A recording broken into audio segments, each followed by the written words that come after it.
Okay, let's see, for anybody online, Paul Wilcox, can you hear us? Or Frank Stevens, can you hear us? Or Nick, somebody tell us? Shelby, this is Frank. Can you guys hear me? We can hear you and you can hear us, so that's a good sign. But I didn't. Yeah, I'm out in Pendleton. It keeps dropping offline. So if you lose me, yeah, I sent an email to Twyla and Paul. Basically, I didn't have much to add to the meeting, so you guys are all good. Okay, all right, thank you. All right, so I'd like to call to order the Public Safety and Equity Advisory Committee meeting for November 6, 2025. So let's do roll call. Shelby Staffordson, I am here. Victoria Rizzo. Here. George Allen. Here. Kelly Wesson. Here. Frank Stevens. You're so far. Twyla Harrington. Here. Mary Howell. Here. Sherry Winters. Here. Chris Ellison. Okay. Deputy Nick Borer. I see he's on, I'm checking him. I'm here. Okay, and Mike West. He's not here, so, okay. So with that, let's stand and we'll do the Pledge of Allegiance. You want to start us, Kelly?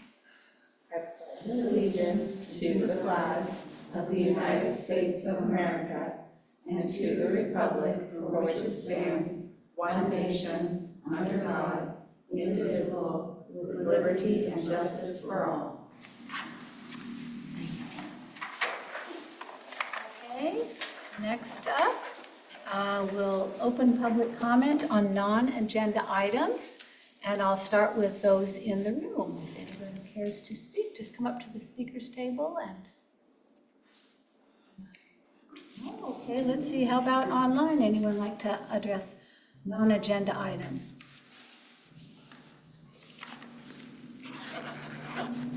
Okay, seeing none, I'll close public comment on non-agenda items. We will move on to item number 4, approval of the July 3rd, 2025 meeting minutes first. So does anybody have any questions, comments, corrections? Good luck to Sarah to get caught up. I know it. Yes, well, that's not easy. We're not caught up. We're almost. We're only 1 month behind, but she got 2 months done, so that's really great. So, does anybody have anything?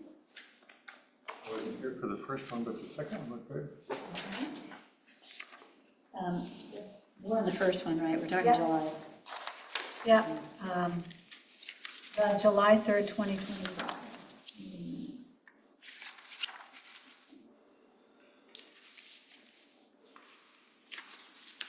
I just have one correction that I noticed. In section 8, second paragraph, Mary Howell stated she thinks, I think it's thinks.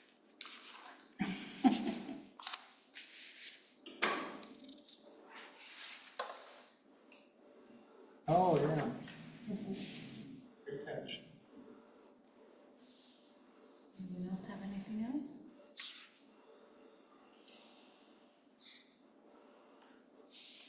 I'll entertain a motion. Sherry Winters, I make a motion to approve July 3rd, 2025 meeting minutes. I'll second Victoria. That was corrected. Oh, that's corrected, sorry. See?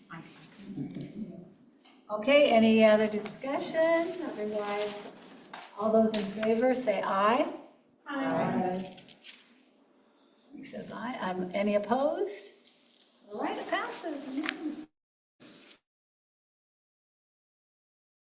September 4th, since we didn't have an August meeting, so September 4th meeting minutes. I'm going to make a correction, I believe. It's in 13, the last paragraph, where I heard everything stated, his son was gone, I think it's her son.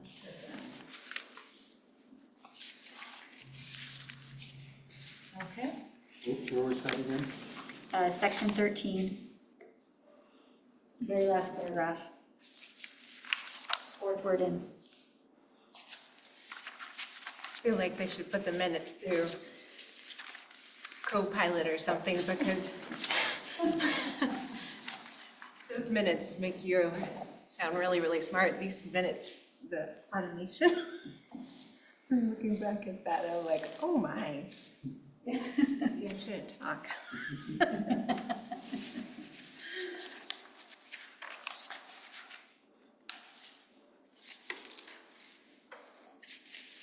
Okay, so if there's no other, I will take a, Well, I do remember hearing that I wasn't here to welcome.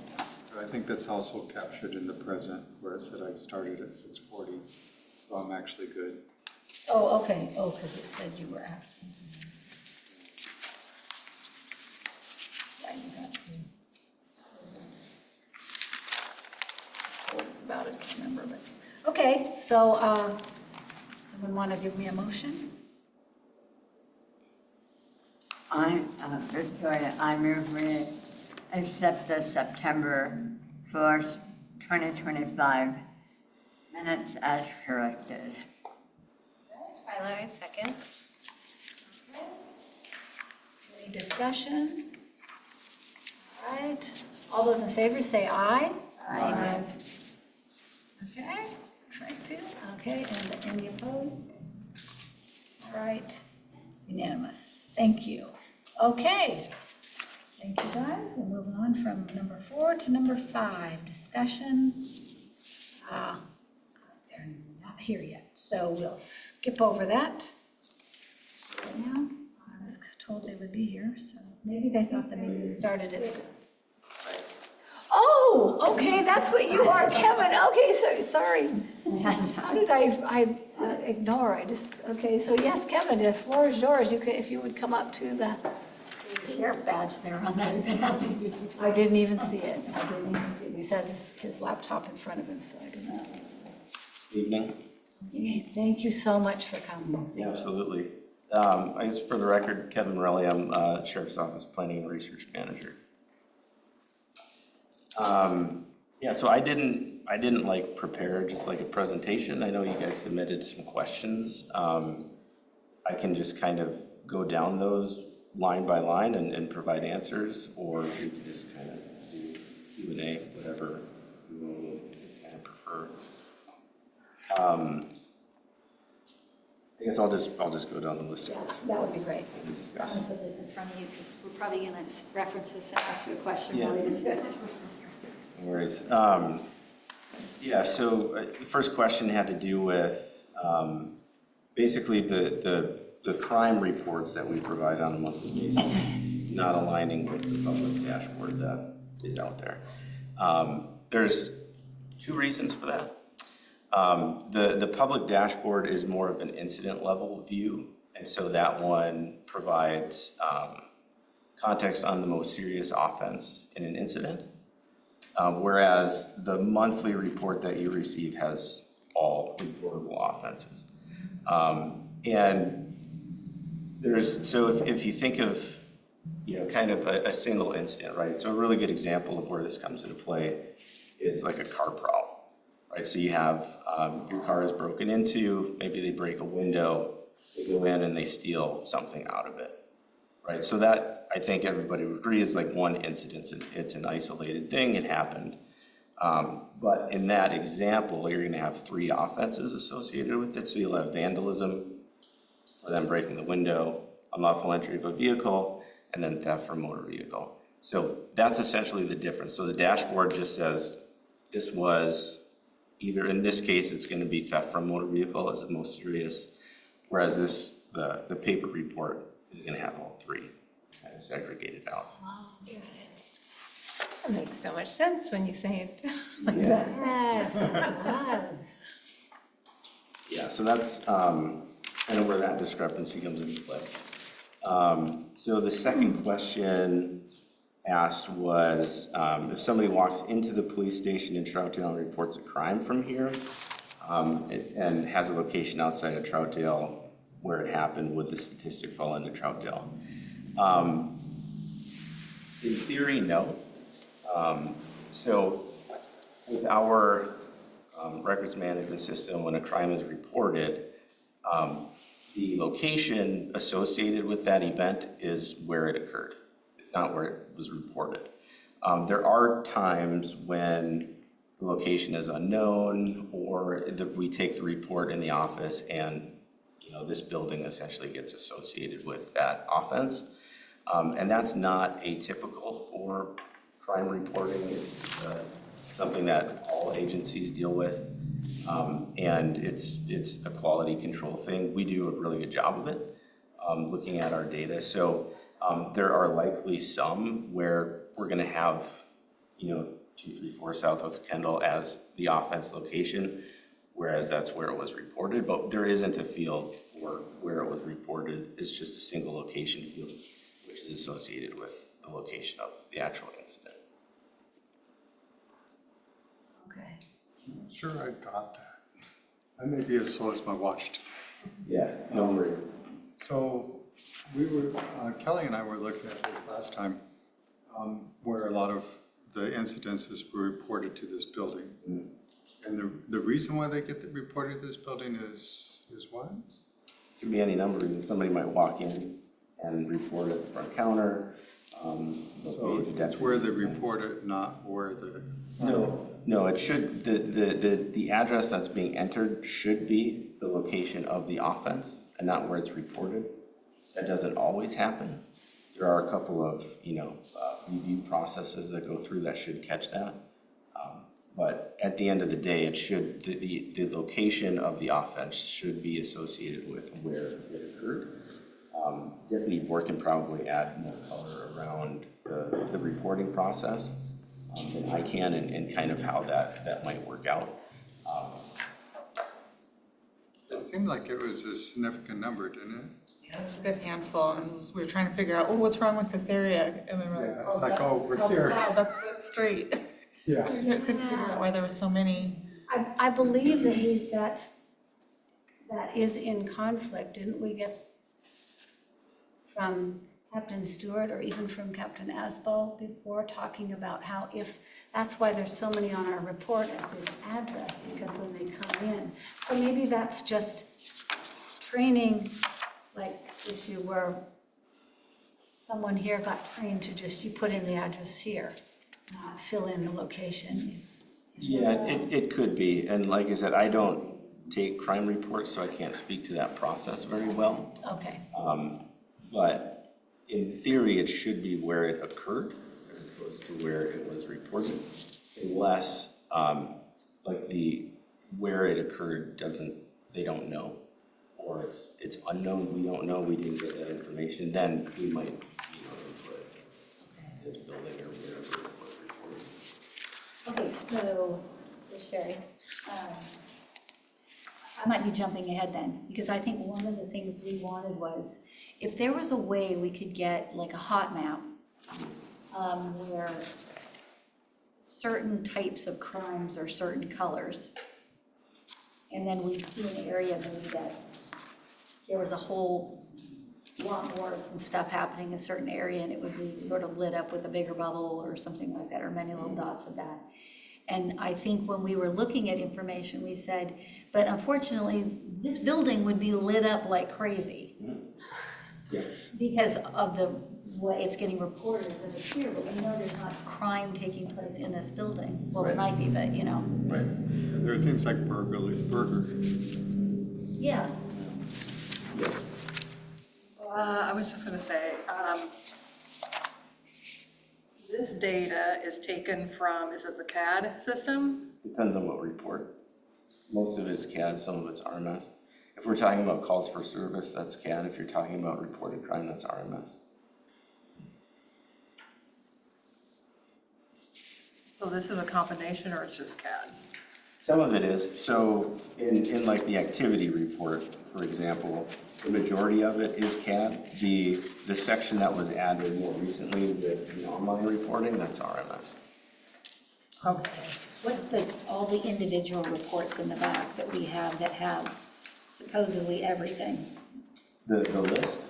And the service log. Yeah, that's gonna be calls for service. And it's, So that'd be is that CAD. in a certain system? That's good, okay. So, I just want to clarify again, because you were saying, so the RMS information is what is on the dashboard online? Correct. That's a reported crime, yeah. Is that both officer generated as well as citizen generated from the It could be, because, online? yeah, so you're kind of conflating basically two systems and kind of the way things work. So think of it as calls for service, right? So somebody calls 911, non-emergency, or we self-initiate something. That's kind of like the largest activity bubble that we have, right? That's like all the things. So not all calls for service result in a crime being reported, of course. When we respond to a call for service, or when we, maybe we make a traffic stop and something transpires there and we end up arresting for something. That event, so that offense that we either respond to or that we get involved in through a self-initiated way, that then gets written into RMS, which is Records Management System, and becomes a reported crime. So that's where we say the different offenses that occurred in this incident, and that's what you would see in the dashboard or in the crime report, whereas in this log, you would see the response to that call or the self-initiated call itself. Okay. So as far as then, what we see here on the reported crimes on the dashboard, you were saying that only the highest crimes are actually On the dashboard, yeah. on the dashboard. Right, but the report you get that shows, kind of the movement and how it compares, that has everything. All of the reportable crimes, NIBR's reportable crimes. So, The dashboard you're talking about is the one online, right? Right. Okay. Yep. so is there any way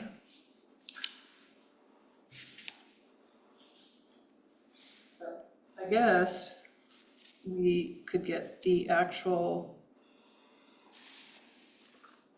like a heat map of all the written reports or online reports combined. Okay, so, mean- yeah, so when you say report, that's gonna be like at the incident level, right? So like, we'll take a report, a RMS. crime report, The stuff that goes to UCR. that may involve multiple crimes in an incident. The dashboard shows, if we look at that incident, what was the most severe of these, and that gets kind of spun up into there, and that's what we see. And so like that provides, a heat map in a sense of where things are occurring most. I know it's not as granular as some other ones, that was by design. So, because if we were putting points on a map as to where it actually occurred, you'd be able to see like, people's houses and that kind of stuff. And so that was intentional to kind of basically give it the most granularity we could with kind of retaining some level of anonymity for victims specifically. But if there's specific things that, we're interested or this committee is interested in seeing, we could certainly, prioritize development of those things. One of my questions is as a data analyst, maybe you can guide us to the best. So we, in a succinct way, so with this, we were trying to get all the data so we could better understand it. Yeah. But I feel, and you guys speak too, our goal of looking at this is just to better understand what's happening in the community around us. And then see if there's any areas that are like, oh, a red alarm, something that maybe we should be talking to Nick about or better understanding. Yeah. Would you guys say, what else would you add to the purpose of this? Like, if that was in a nutshell, as a data analyst, what would you choose to look at to find that information? Yeah, I mean, you want to look at something granular, And we have internal tools that Nick has access to that allows him to do that. And so it may be a combination of, these reports, the reported crime specifically, will give you a good sense of what's happening and kind of where it's going. And the dashboard can kind of key you into general areas of where things are most common. And then, the tools that Nick has access to, he would be able to shed more light on, especially since he's in the community, 40 plus hours a week. He knows where things are occurring. So I think he can speak to that pretty well. And so it might just be, a collaboration. Bit of everything. If, until we provide kind of the magic bullet, if you will, of what kind of satisfies, or, helps everybody get the insight they need. That's helpful, thank you. Maybe we are looking at it the right way, and it's just a lot to look at. So much data to look at, I always find it. I just want to, one more time, please, because I'm really kind of confused. So the reported crime sheet that we have, that is online, available to us and all the citizens, right? So 12-person crimes. Is that actually all person crimes for this month? Yes. Diverse reportable person crimes, yes. In the city of Troutdale? Correct. Okay, so each one of these is all inclusive. There isn't anything missing from this information? Correct. Okay. Okay, now that you said that, now I just gotta make that make sense in my head. You said earlier that there could be multiple things within one, but you used, I thought you said you spun up the hardest or the strongest one. So if there was a person and a property and a something crime all in the same incident, a person is the strongest, you would put the person one at the top and the other two in the other. Right. I thought that was just on this though, not on Yeah, this. I sent to Lieutenant Kramer a list of all the offense codes with definitions, and there's also a ranking in there. So that can kind of give you a sense of basically the hierarchy of offenses. And so in the online dashboard, that's what we're doing. We're just grabbing the most severe, and that's what's showing. And that's why if you compare the two side by side, you'll see for the most part, person crimes, that number is usually the same or very similar, and that's because that's almost always the most severe in an incident. The only time you would have less on the dashboard than in this report is if you had multiple person crimes in a single incident. And then you're just grabbing the most severe of those person crimes, showing that, and the other two aren't. And that's why similarly, property crimes and society crimes especially are much lower, because you very rarely have society crimes as a standalone. They're always kind of there with other things, and those other things are always more severe. Totally would make sense in society crime. I looked it up and it's just like 2 this month. We have 35 on our report, so And that's. that's why. So is there a way we could get a list of,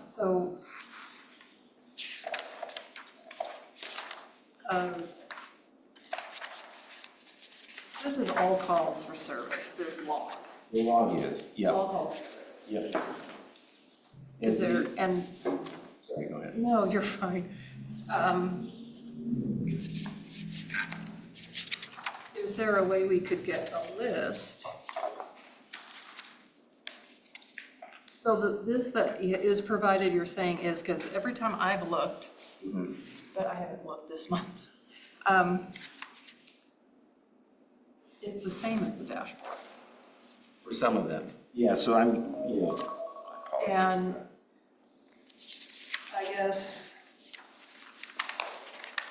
to me, when you have the 641 calls and you only have, 35, 31 plus 12.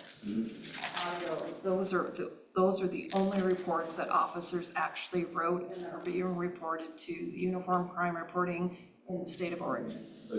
Yeah, a crime report. They take a lot of reports that aren't crime, so they'll take a lot of information reports. So we have documentation of things, but it's not necessarily a crime. But yeah, and it kind of, I think that kind of speaks to all of the things they do and respond to that are not criminal in nature.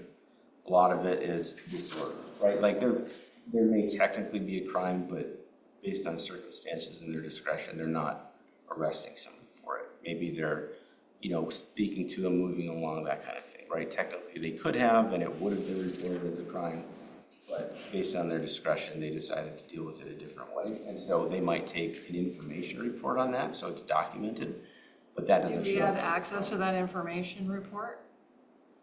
I don't, it exists. I mean, yeah. I don't know to what extent it's publicly available. I mean, is that in our stats anywhere for information reports? Not indeed. No. Do you know about how many per month there would be? Not off the top of my head. We can find out. If I had to guess, I'd probably say maybe 20% of calls result in some kind of documentation. Debbie can probably provide a better estimate, but. So that's something that would be very informative because in past knowledge of stuff that it's important that you're very concerned that reports get something that's documented. So even if there wasn't a crime, that actually. Yeah. Well, there it is, like he said. Yeah, It's just the call not. log, the last column on the call log provides the disposition, and that provides some context for how they're clearing the call, which could be reflective of, kind of the actions they took. So there's like arrest, report, no arrest, that kind of stuff. That's not quantified, anywhere in the next summary table. It's something that we probably do pretty easily.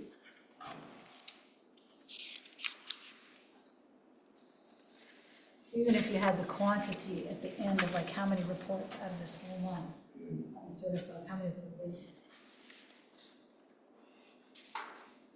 Well, actually, even, I guess, all the different categories, how many assignments completed, how many reports written, how many arrests, how many cite in lieu of, or, I mean, these calls for service, that's off the CAD stuff, that is not off of, so how about like the top law enforcement activity report? That is off the CAD system too, calls for service. All of that report, with the exception of the online reporting, is from CAD. Okay, all of these are, okay.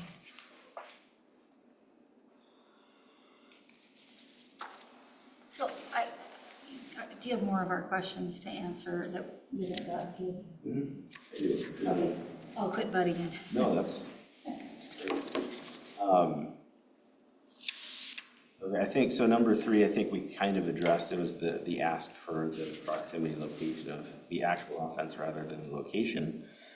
And for that, we can explore different reporting or mechanisms for getting things. What I would say regarding, the location of the actual offense rather than the location of the report, as I kind of mentioned, and I'll just reiterate, we don't capture where it is reported by design. What we're entering should be where it occurred. If we don't know where that occurred, it might just end up being this location. If somebody enters our location erroneously, it exists. There is even error involved. But there is only one location field that we use that exists in our reports that allows us to identify, or in theory, identify where something happened. And that's what these things are generated from. So it's kind of one of those things where, the outputs are only as good as the inputs. My impression is we do a pretty good job of it. But in like crime analysis, traditionally, you can kind of control for that, and that if we're going to create a heat map, we can just remove any incidents that have this location as an address, so those don't skew kind of the densities that you're seeing. So there are ways to kind of handle that, because this in particular is not an issue that's unique to the sheriff's office. Every single police department in the country has the same thing. If you pull their data, the most common location is going to be their. So that would explain like when somebody calls in for service and, or makes a call, because I saw an accident right here, but the location they give is their house, but that's not really where the accident's at. That's why it's skewed. I think, though, that's at a records management level of entry where they should be, the records people should be actually inputting the location it occurred, not this building, Right. right? So can't that should be addressed and fixed so that when we get the stats, it's more accurate for us or anybody to see where those actually occurred, Yeah, and right?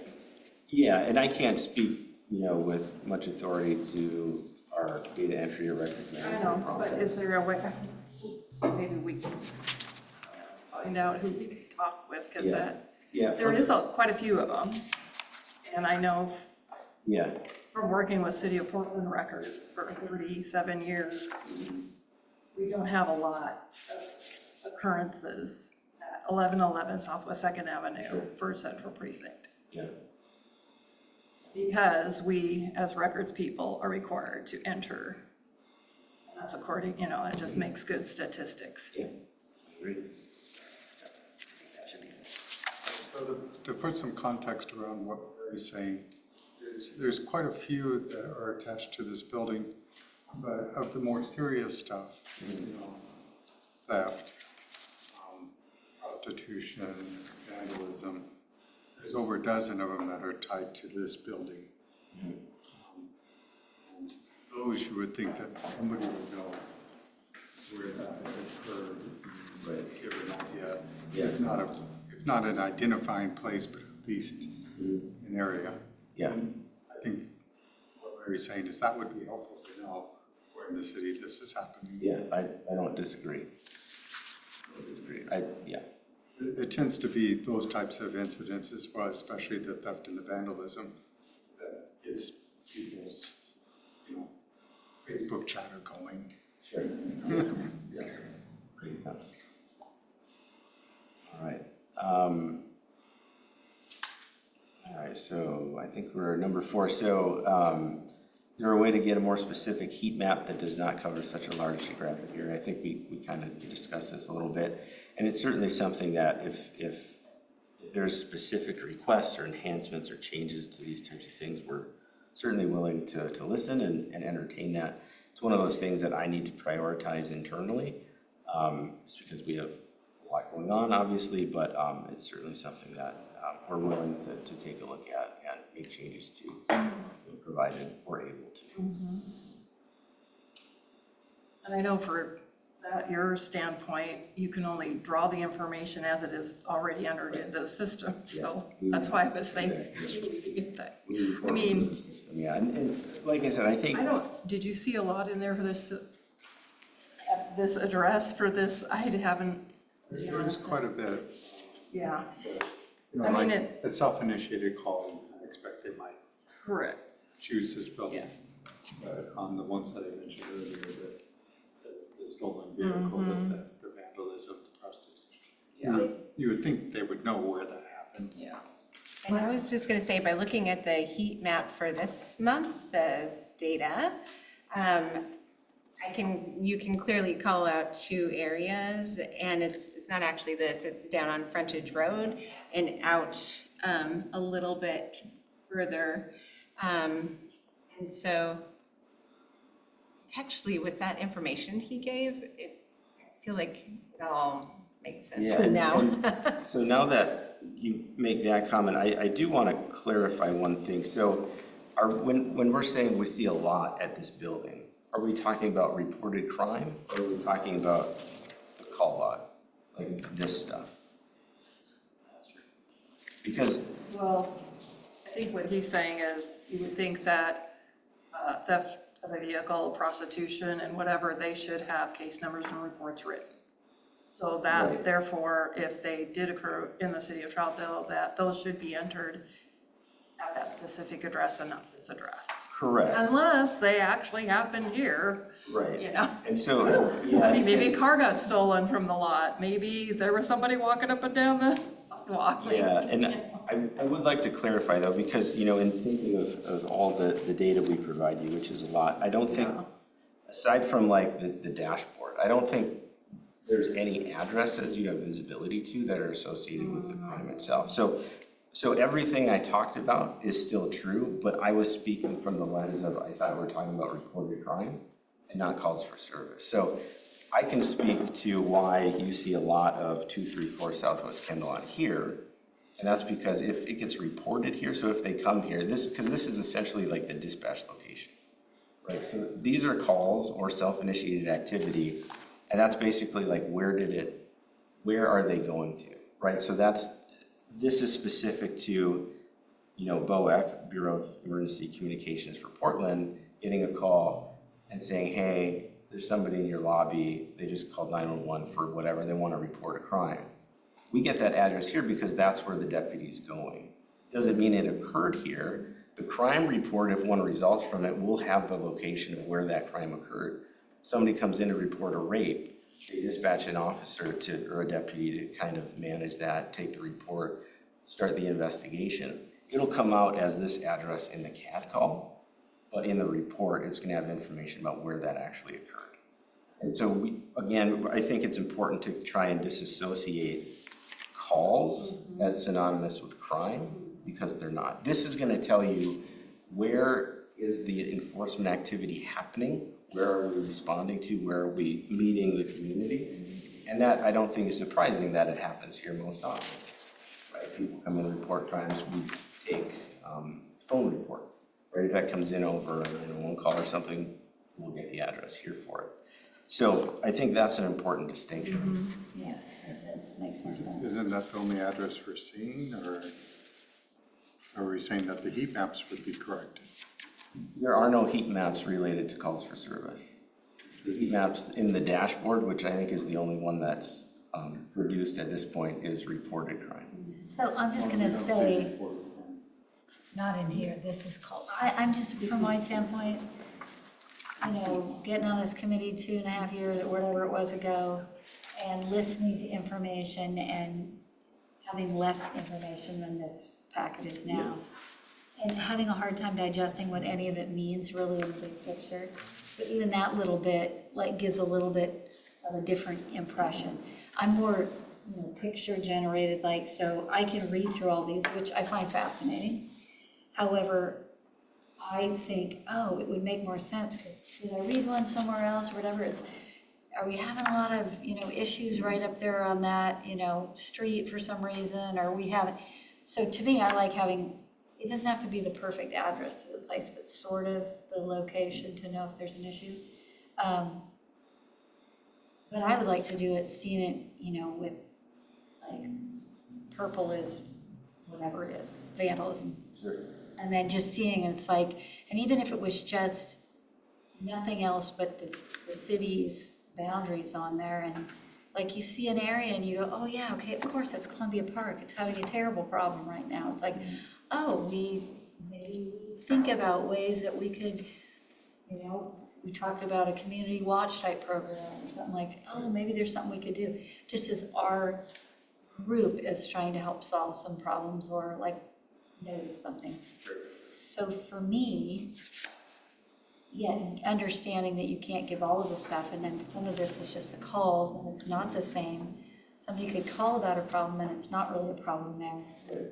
And then we're getting lit up with something and it's not really an issue. So then actually having the other level of knowing might be better. But I really not giving out specific addresses or something like that, because that could be invasive. I get that. Okay, I don't know if that made any sense, but I just feel like just Actually, it does. you giving some information helps to make some of this make more sense. I actually think it might be to our advantage now that we understand a little bit more, not that you're done yet here, but looking at the reported crimes on here, now in lieu of having this information and then being able to go here too and look ourselves, I think now I'm understanding more now. I think now I really want to investigate and do a little bit more digging here, so it's helpful. Yes, I appreciate the explanation. Yes, Yeah, absolutely. it's so nice to have the clarity. You're welcome. And I think there were just a couple more. Number 5 was an ask for color-coded crimes and such. I think we That's me. touched on that. That is fair. And I do think that we certainly can kind of re-examine, what we produce and the extent, because a lot of this is the culmination of requests from the last 10 years, right? You get different people on committees, different city managers that want to see different things. And basically, we're just adding to it as opposed to kind of editing. And so we're certainly not opposed to adjusting the reporting, the whatever. It does seem like,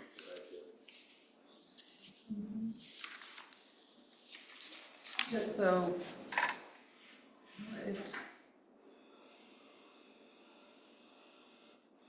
you're saying that this does provide more than what is on this, correct? does. I mean, Yep. Yeah. For me, I think it's interesting to look at these together, because then you get the total picture, but you really see on the heat map here, like he was saying, the most severe crime. I really like the idea of keeping those two as we. so basically you would be able to put this on a heat map, this information. We could. I mean, there's risk in that. So the reason why we limit any type of density mapping to the incident level is because you're going to skew the densities based on the type of crime. So for instance, when we talk like that car prowl example, when you have certain incidents that generally involve multiple crimes, that's going to count for 2, 3, or 4 every single time when we're mapping all of them, right? And so that's going to have a higher weight than, say, a person crime over here or property crime that might be more severe over here, but it was just one thing that happened, as opposed to I broke into a car, but I got charged with 3 or 4 different things, right? And so when we look at density and like where things happened and how frequently they happen, generally we're going to limit that to the incident level as opposed to all of the crime that occurred in that incident, because that's going to. So are you talking about, these are basically the, kind of the totality of the circumstances, if you will. yeah, so what you're saying, just for my own understanding, is, so let's just say somebody's arrested and they're charged with the book, so they've got, let's just say, 4 different crimes. If you were to put that on a heat map, there's gonna be that many crimes, or that many dings in that particular spot, but it's actually one case. Is that what you're saying? One incident. One incident, correct. Yeah. Okay. Yeah, but it's actually just one Yeah, incident, yeah. it's Okay. kind of the notion of, do you want, when you're looking at how often things occur, you want to know that this event occurred here at this time, Right. or do you want to know, well, there are 3 things that happened during this event, so we're going to count that as 3. And depending on the context of what you're trying to assess and answer, Yeah. you might go one way or another. When you're mapping densities, generally we want to keep it to the single location incident level. Otherwise, you're going to get the worst of the charged offenses. But I definitely like Sherry's heat map idea and the different colors, and I don't know if that's viable for you or not, but. And I mean, when I look at it and I think, oh, if it's, different colors or whatever, and yeah, sure, it's one area. I mean, if they're on separate papers, this is the vandalism map, whatever, or there's more than one on one, whatever it might be, I was gonna say. I think, we can, if we know that there could be multiple things happening. Or we see it in a comparison, what it looks like as a incident compared to the other. I don't know. I just feel like, and again, maybe it won't be useful information, but I feel like if we see something or something trends, and sure, something could be a time-related thing, like, you know, over the course of always in September, we seem to have a ramping up in this area of something, and it's just more data analysis for some reason. I don't know why that's making me excited, but. I see relief, actually, now that I understand it a little better as far as, I was just a little concerned with the discrepancies from this, and I knew that this wasn't, you know, these were just, yeah, but, yeah, I don't know, I would like the heat map. Is that something? It's certainly something we can do. We'll have to take a look at, you know, how we want to do it, and then just, you know, timing to get it done. So, no matter what, you could perform a heat map with this, it just maybe is not as important of information as we need. We don't need it. Don't need It depends, right? Like, because that mapping calls for service is going to tell you where police activity is occurring most frequently. Yeah. That doesn't Which is necessarily. different than the report itself, right? It doesn't necessarily translate to that's where crime is most often occurring. Generally, it probably does correlate pretty well with that, but not always. So for example, the last page of your packet, the very last section says shots fired. Unable to find, will never make. Oh, yeah. I remember we had issues in the cemetery or by the cemetery that multiple people had made complaints and we could never locate. So no reports would get generated, right? At that certain level. So there could be a reason to see something that doesn't make it to another level. Right. Okay. I was gonna comment and say that the heat map, like, maybe, I don't know if this makes sense, incident level, where it would take the, like it is today, most severe crime, versus just knowing all the kinds of different offenses where you could pick and say, well, where's the vandalism happening, or where's in the city, or where, and so. Oh, yeah.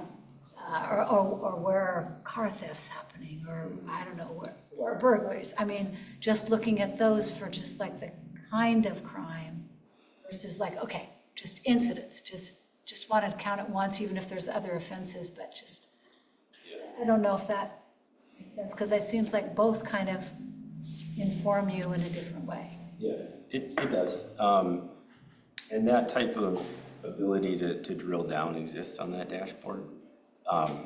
But obviously it's not as helpful for property crimes and the society crimes, especially because those rarely make it on there. Lower. But there are ways I think that we can maybe split that out. So instead of necessarily taking the most severe crime of everything, it's the most severe crime within each group.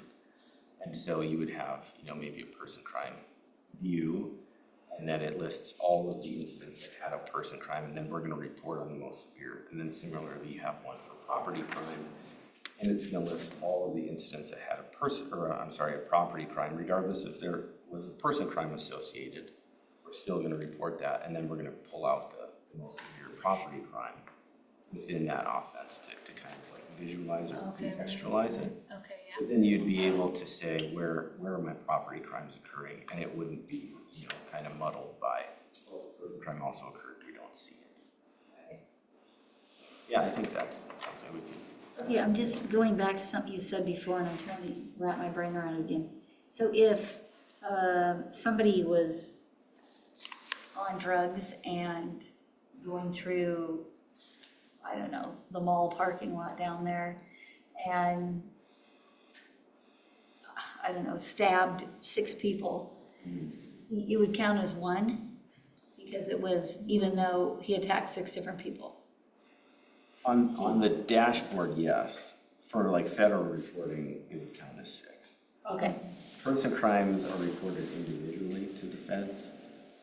That was new with the National Incident-Based Reporting System. Historically, it would have been reported as one incident, but now it's for person crimes specifically, it's victim-based.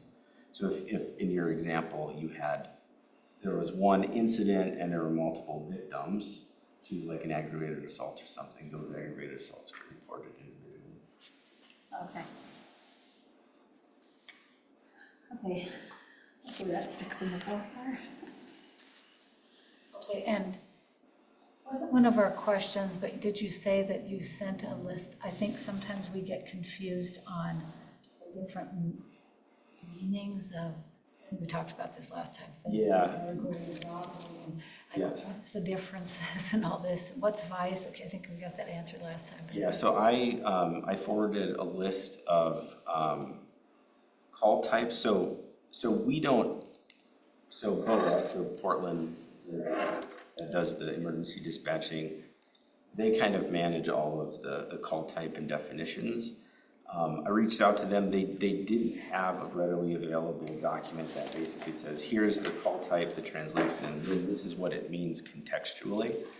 I did get a list of the codes and then their translation. So ACC NON is an accident non-injury, for example. Okay. You guys have that, and then the priority level associated with that call. That which can change, but also included was a list of offense codes in our records management system and definitions for those. So it provides a definition for what a person crime is. It provides a definition for what an aggravated assault is. And that's generally based on the NIBR, the federal definition of those offenses. And those were sent to Lieutenant Kramer. I don't know if he's had an opportunity to forward them to the city manager or whomever, but. I'll ask for that. Correct me if I'm wrong, but on the dashboard, if you hover over, Yep, it brings up the definition, right? that's correct. Yeah. Okay. Of that specific crime. Okay. So that would be answering some, that would help us when we're looking at the record But management. I don't the think- call types on Because, these things when we're looking at, I guess, what they understand. What they don't call it, call center. And so that's what happens in the call, when the 911 operator gets the call. Based on what someone tells them, they decide how to. That's exactly right. And the same thing when the officer shows up on the scene, and then he's like, that's not coded right, and he changes it, and he makes the determination himself, right? Okay. That's what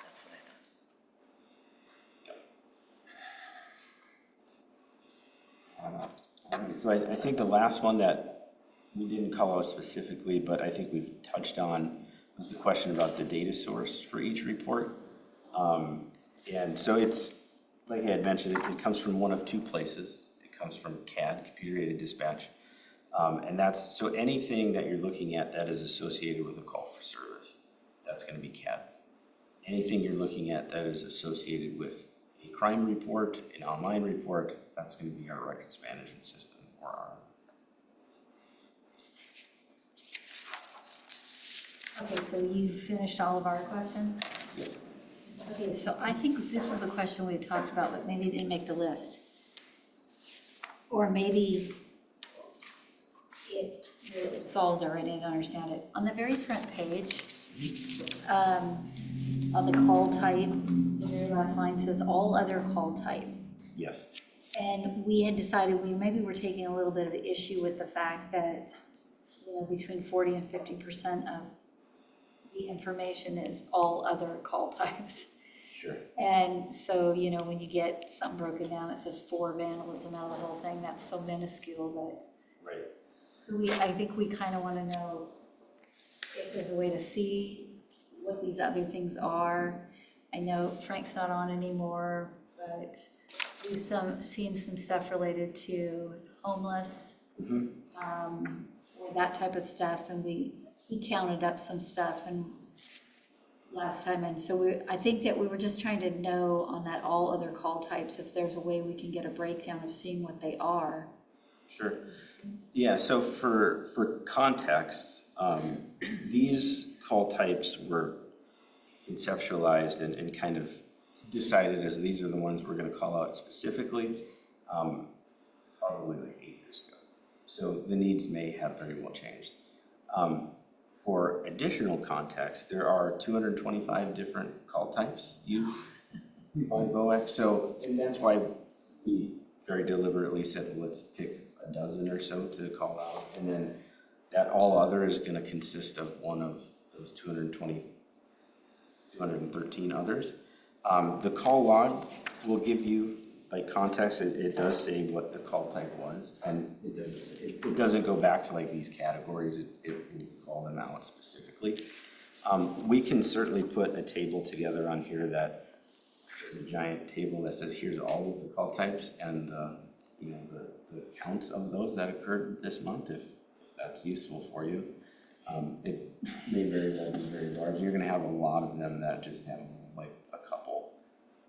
Aren't they basically in this list here? Isn't that All of them basically all of them? Mm-hmm. I mean, all the others? Yeah, they're in the log on the very first column. The incident column has the very first line or two, depending on how long it is, So, has the call were there type. actually reports written for those all other call types?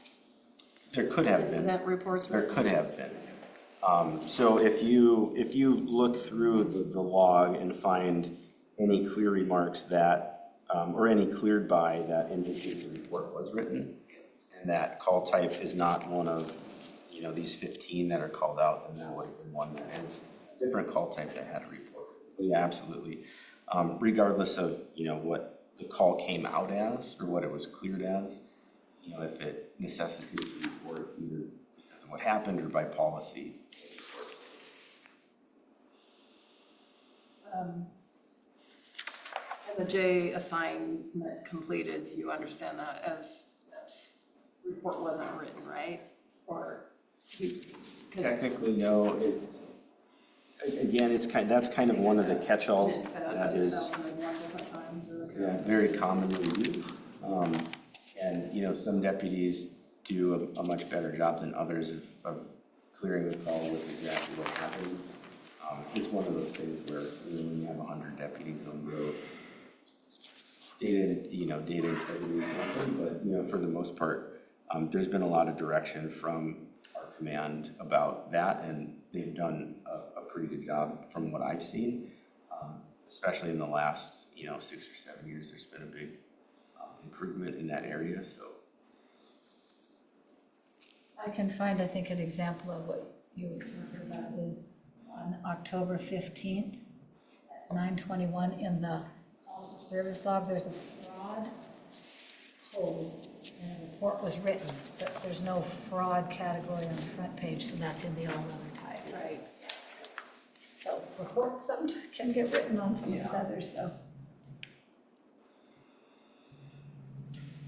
Does anyone- I did have a question. I don't know why I've never really looked at this on the reported crimes page. The date range is rather interesting.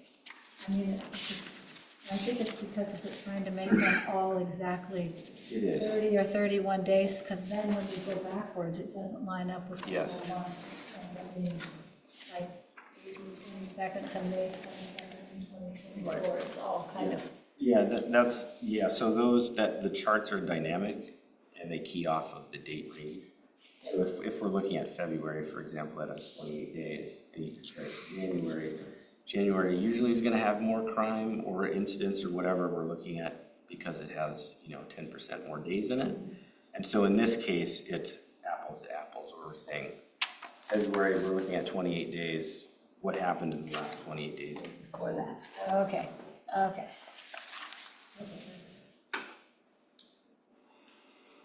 That makes sense, and that makes sense why the last 31 days to the left and the previous year and stuff, it's like, it never lines up to the previous report, why is that? Okay, now that, and then I started looking at that today and said, why are those all like this? Okay.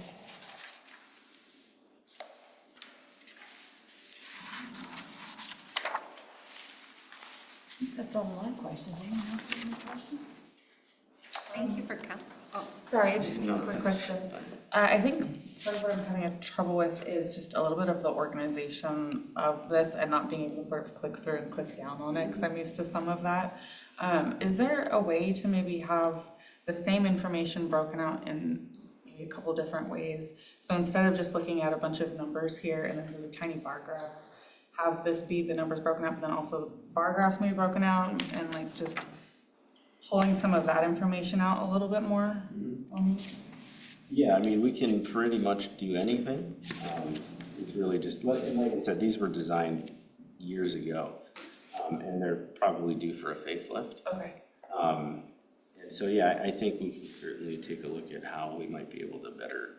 It's just hard to find like patterns or situations and. Thank you. I've always found it interesting that we have vacation home check on there as a category. Yeah. It's a hot commodity to have around. Yeah. I mean, it's just interesting to me. Actually, there was also the section community policing. What is that? It says meetings and.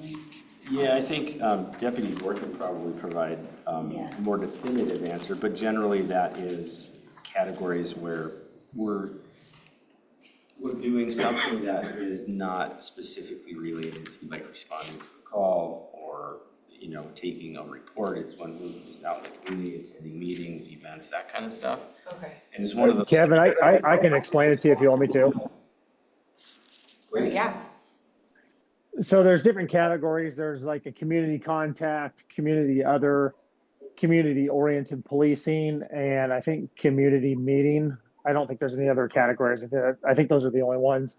If you're out with like a citizen that's just somebody who's not problem, like you're talking to a business owner, that would classify as like a community contact. Like if they're complaining about they've got problems on their property or crime prevention, things of that sort. Like the community oriented policing, you'll see me, I'll put myself on those. Like when I was working on the Motel 6 project, when they were having a lot of problems down there, I'd always put myself out as a community oriented policing when I was working with the manager and stuff down there. And that way it just documents that I'm there dealing with the property and dealing with the workers there to try to come up with solutions to reduce crime and how to prevent it on their property. Okay. They're kind of a universal code. They're very basic and very benign. They're not anything. Realistically, all those categories could be compiled into one. I don't know why there's so many of them, but there should only be one or two of them. Okay, thank you. I appreciate that.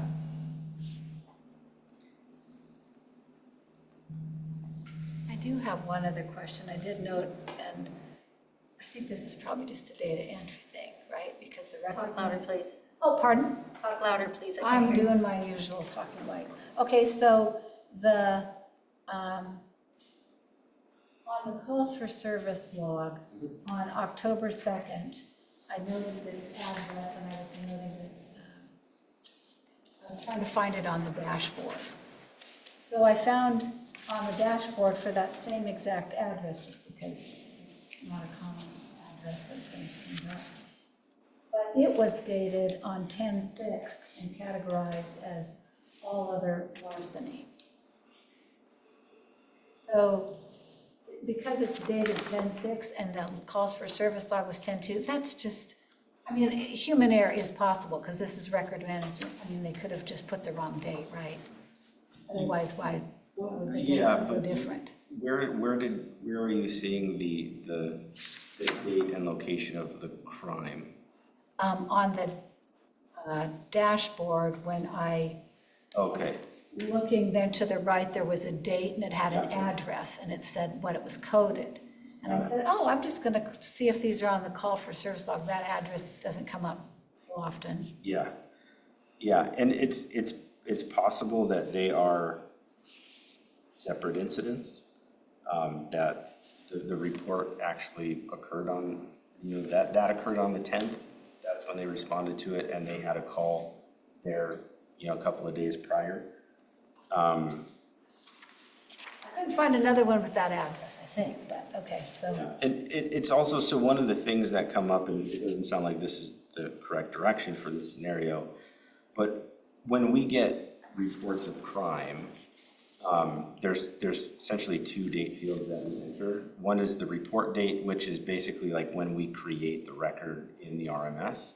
And then there's an occur date. So if somebody comes back from vacation and finds their house broken into, they'll report it to us. The report date of when we take the report gets entered. But then we'll ask them, when did it happen? And they might provide a date or a range or something, and that would go in the occur date. And so that occur date is generally what is reported as far as this goes. And so you may see some difference in like when an associated call to us happened and when the actual crime occurred in the RMS. I think I noted a couple of those, and now that I understand, one's calls for service, the CAD, the other's the record management. Now I understand more of why they could be different, but okay.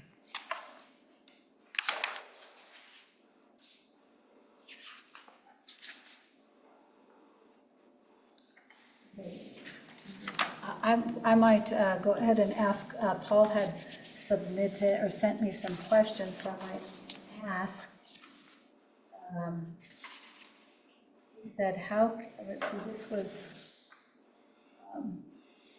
on the calls for service log, dated 10/6 at 15:01. How can we see when more units are on the scene? Maybe you can answer that. Because it shows just what unit was dispatched as of, so if there's more than one police car that has to respond to. Yeah, so that's a field that we could add, just the number of units. So the timestamps that you see are always gonna be, so like the occur date is basically when the call comes into the LEC. That's when they essentially receive the call. Dispatch date is when the first dispatch goes out. They might, in an incident, they can dispatch multiple units. The timestamp you see is going to be the very first one that they dispatch. At scene is when the first unit arrives on scene, regardless of who that unit is. And then the clear date is when the last unit clears the call. So you basically get, at a summary level of the call activity, you get those key timestamps. But every unit that gets dispatched in response to that call has their own individual timestamps, which you don't see here because we're at a summary level and not a unit level. But we do have the ability to add within this log, the number of It just, a person from the public submitted and asked that question, so I have no idea if that's like that idea, to know how many units were or not. We can talk about it, we can talk about that otherwise. Let's see, I think there's another one. I'll have one more question, let's see, and that was, that's the one that Sherry brought up about the shots fired on October 1st. Why? 31st. 31st, the last one on the code for service log. Why it was a priority 3 and not a 1. It's reported shots fired. I have no idea how you decide that, so. Yeah, so priority call, the priority of a call is kind of set by default for each call type, but as the dispatcher is communicating with the caller and getting more context, they have the ability to increase that priority. And for the most part, the call priority is a gauge of kind of our response to it. So priority 1s and 2s are generally considered emergency. Priority 3 to 7 is generally considered non-emergency or lower emergency, but that doesn't necessarily mean that we're not running lights and sirens to a priority 3 or 4 call, depending on the context of what dispatch tells us. So it's not a perfect science. Within CAD, there isn't a field that says we responded with lights and sirens, so this is kind of our best attempt at providing that information. At some point in the meeting, can we ask Paul? Sure, I will. Yep, I was just following through on the things that you had submitted, but why do you guys Then I'll open up to public comment. I don't want to rush you. I think for now, yeah, I feel like knowing more helps me more and probably have more questions at some point. Okay, so I will open up public comment to anyone that, online that would like to ask Mr. Kevin any questions about law enforcement reports or understanding more if you have questions. So Paul, if you wanted to, if I didn't ask your questions or you want to provide any other details on it, go ahead and unmute and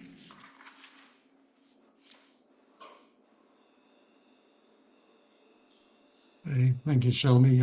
Paul Lucas, Troutdale. On the 10-6 incident I was referring to, was a traffic accident on Southwest 16th Way.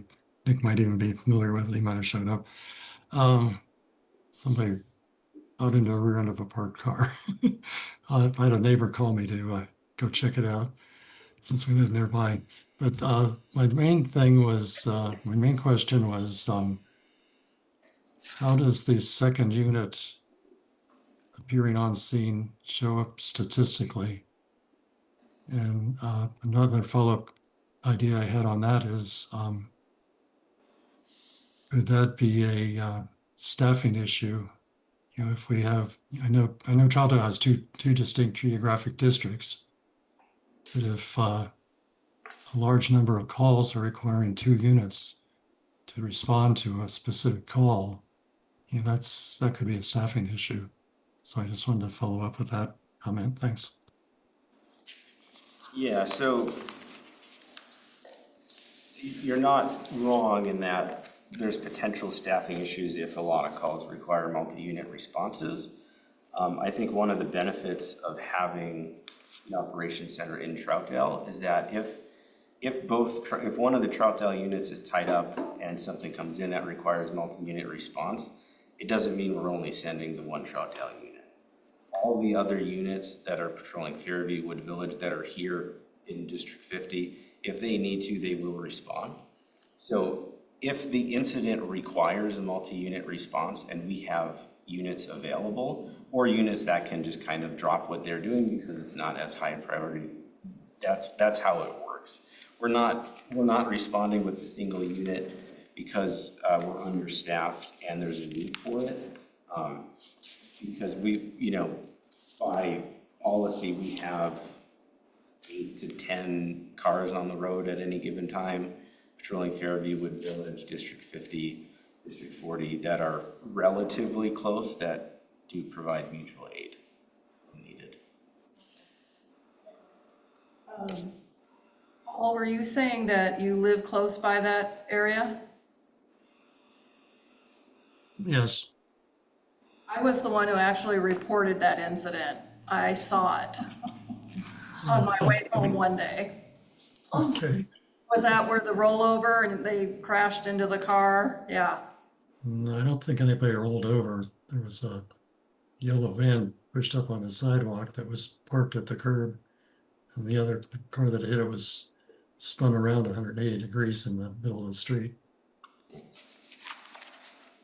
Oh, well, the one that I saw, the car actually, she was speeding.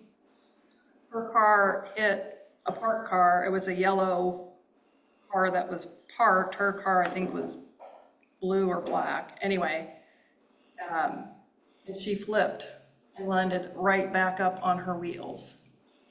Oh, yeah, that would have been the one. It was back up on its wheels when I saw it. Yeah, it landed on its wheels, but I saw it straight on and I just couldn't believe what I was seeing. And then, yeah, I was the only one around. I was like, oh my gosh, so I got my phone out and I called and I stood by, but I think, yeah, I see they cleared it by arrest, which doesn't surprise me. It was a little freaky for me to see all that on my way home that day. okay, well, anybody else have any questions?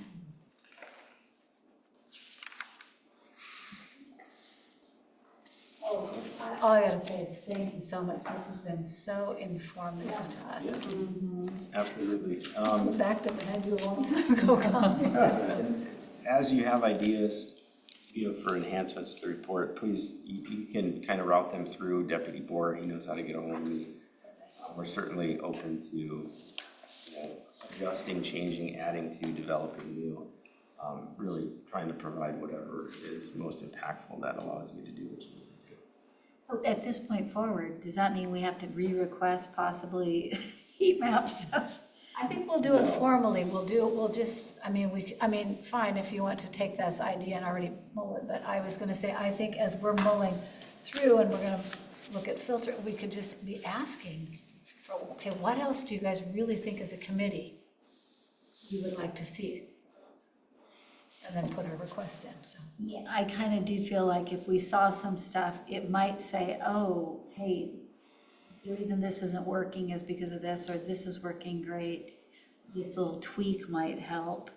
Or it might be that it causes something else, or it meets the needs we want or whatever. So we might never have everything figured out. It might be that. Well, no, I don't mean, but I mean, just for our first round of stuff, if we, because we're still, I mean, like I said, we've been grappling with this book for months now, but we've got to rein it in. But we have to figure out what we, I mean, it's so much data and trying to figure out, what do we really need to focus on? What do we really need to see?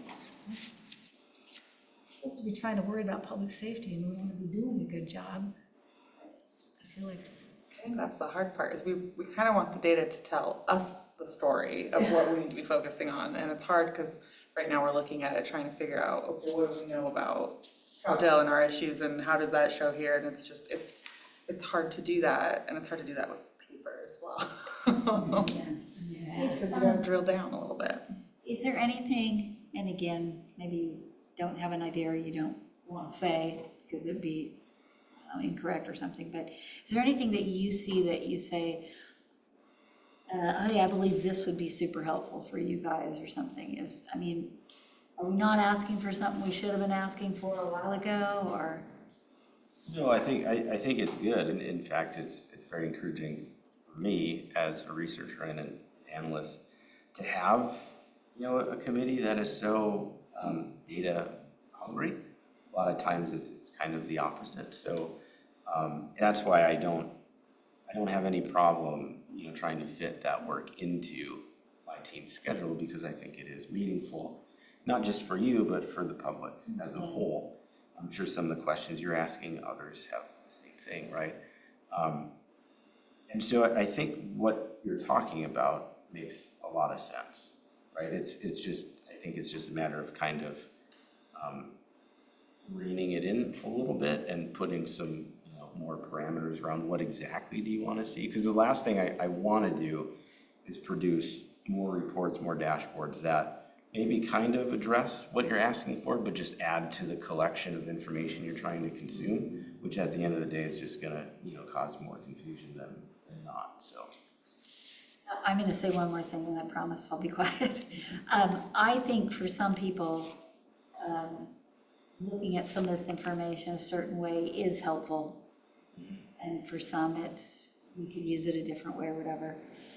And I think in some regards, it would be nice if we don't throw everything out thinking we need something new, but rather we can access it electronically maybe. It's generated that way, we can still see it.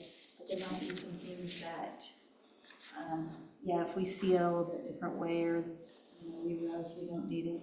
I mean, obviously for a while we didn't get, I'm gonna say a lot of 3s and 4s and some of the 5s, 6s and 7s and that stuff. But we did get some because they must have met some certain criteria and however it came through. Yep. And so it produced 8 or 10 pages maybe that we'd flip through. And now it's substantially more, and yeah, and if you'd like, I can explain why. So the original call log was filtered to only include emergency calls, so priority 1s and 2s, and traffic related calls. okay. And that came about from the previous city council meetings and committees and members. And sometime in the last couple of years, we were asked to just give us everything, and so that's, so now you have everything. Yeah. Well, I think we were. That's in February. Give us everything, we gotta. Because we couldn't make sense of stuff and. It's because we each experienced, or a number of us experienced something in our neighborhood that wasn't on the call log. And we're like, what? There was 5 police officers, cars here. What happened? Or, you know, why didn't we see it? Well, some we might have figured out, oh, it originated in another jurisdiction and came here. That's why it wasn't on there. But in some, it's just how it was I can't remember, it was a premises check on the one that was in my neighborhood, and there was a whole lot of police officers responded. So we were just like, okay, let's just see it all and try to figure out. Seems to me I would have really wanted to see that, but yeah, so anyway. Yeah. Let's start it. So, okay, again, thank you so much. Yeah, you're welcome. Appreciate that so Thank you so much. So helpful. Appreciate your time Yes, we took a lot of his time tonight. Oh my and goodness. clarification. Yeah, Invaluable. Valuable is right.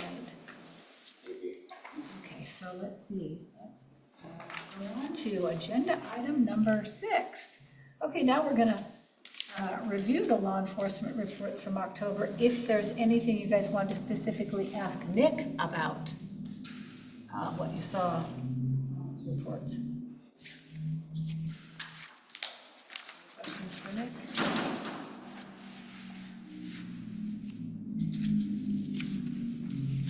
Nick, this is Sherry. Just for my own information, on that call that we've referred to a few times, shots fired on October 31st, nearly November 1. When you arrive on scene and you're unable to locate a person, how long do you stick around there, or do you interview extra people, or how's that work? It depends on if anybody flags us down that wants to talk to us. And it also depends on the severity of the call. Most of those ones, when we don't find people, you'll inundate the area of deputies, look for the problem, and then if we can't find them, we'll hang around for a few minutes. And then if no other calls come in, nobody flags us down, nobody gives us any additional information, we usually just clear out of there. Okay. I think it's hard too, because where I am positioned there, my house, you can frequently hear things coming down from the wooded area and down under the train tracks out there into 1,000 Acres. And so you can, the way the sound travels, also like we frequently hear things that sound very clearly as growing up as a hunting child, as gunshots, and then sometimes you hear fireworks also down there. So, but I wouldn't, yes, I hear them fired, but I couldn't tell you where, just somewhere down there. And so I think a lot of that stuff isn't like, you just don't report it also because there's, I feel like, they're in the green area. Somewhere. Yeah. We're on the bluff, and Uh-huh. so we hear the shots fired from Corbett Oh, yeah. across the valley. Yes. You know the general direction. Yes, I'm like, it's over there.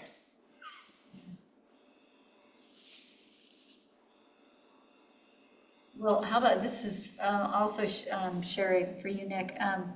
Is there anything that you want to share about anything that happened this past month? It's been pretty slow. I was gone for almost 10 days. I was out of the country and then came back last week. And while I was gone, nobody really said much about anything going on to me. So I'm kind of out of the loop right now. I just got back. This is my first full week back. So I'm kind of out of the loop on anything that's gone on. Okay. Did you think it was kind of unusual? We had so many stolen vehicles this month. No, that doesn't surprise me. That'll fluctuate, at various times, depending on the month and what's going on. But that goes up and down. It'll next month it might not be hardly any, and the month after it might be several. It's just there's no way to really predict that. Yep. Should I take offense if there were no Priuses on the list? I noticed there was 3 Hondas, but otherwise just one of others. Different places. So I guess 2 of them were at the same place, 2300 block of 257th Avenue. But anyway. Okay, I have no more questions. I just know I went through a lot of stuff looking at trying to prepare the questions for analysts. I looked at this a lot. Okay, well, anyone online, open up to public comment on law enforcement reports that you not have questions for Nick? Okay, I'll close that. Public comment, all right, moving on from 6 to number 7. So,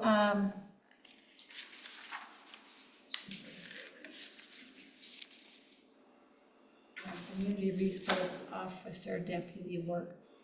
Yes, I think that should say not force. I just.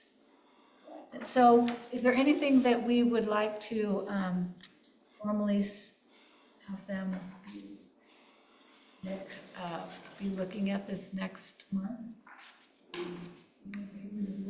Sherry?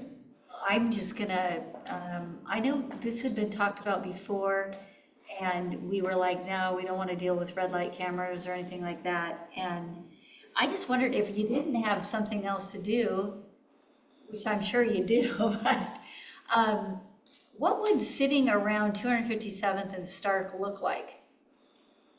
That's a very difficult intersection to work because of the way the intersection is set up. Because you can only really do something on certain things, right? You can't, if they're Well, the problem in there is that there's really no safe spot to actively work that intersection, because if someone runs a red light and I'm sitting on the other side of the road, I got to turn my lights on and blow through an intersection and create a potential traffic hazard for other people that are driving through there. So unless I'm like in a turn lane and they start running red lights, that's one thing. But to actively sit there and wait for them to do it, it's really hard to work that intersection because of the way it's set up and how much traffic is going through there. Okay.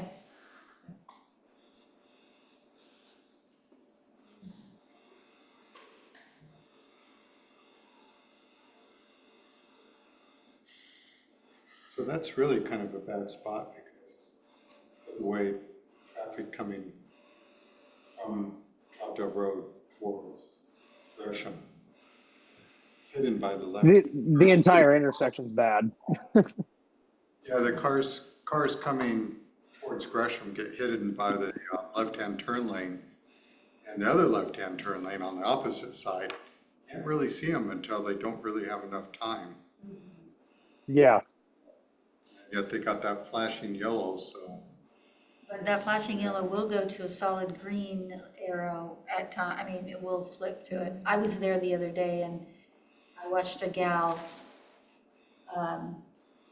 turning north, so left and then heading north, and the cars coming up the hill. She had a flashing yellow and she went so slow through it, and they hit their brakes. And she was just oblivious as she continued on, and, you know, it was just amazing to me seeing it. And of course, it's not like I see accidents there, but I do watch a lot of, especially north headed west then. So Gresham, I think it's still counted as Gresham there, making left-hand turns always on red. I mean, they have to be red because I'm green and I'm waiting and they're still turning. So, but. It kind of makes you wonder if traffic timing, timing could improve the situation a bit. Yeah. It does seem a bit risky.